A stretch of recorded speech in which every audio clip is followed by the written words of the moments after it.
Since the release of Avatar: Frontiers of Pandora, it has been humbling to witness the engagement of our community of players, and listening to your feedback has fueled even further our drive to improve the game. That's why today, I'd like the team to put the spotlight on some of our latest title updates. We're excited to have introduced a 40 FPS mode, providing smoother gameplay while maintaining a high visual quality.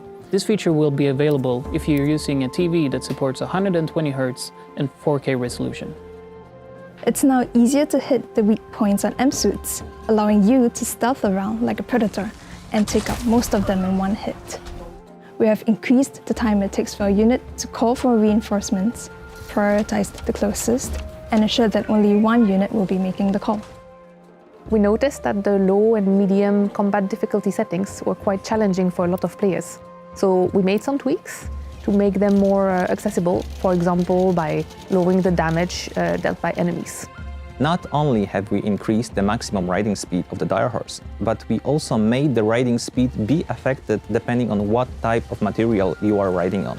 On top of that, players can see animation improvements when riding at various speeds or when using their weapons.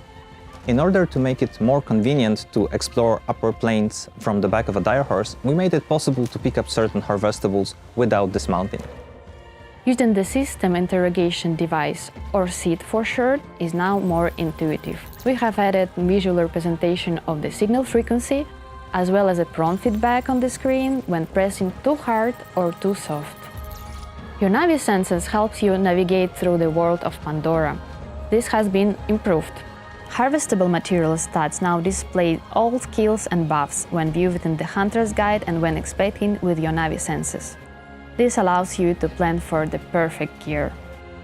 We introduced some quality of life fixes, for example, by allowing you to access stashed goods from the crafting tables, from the cooking stations, and also from the community baskets.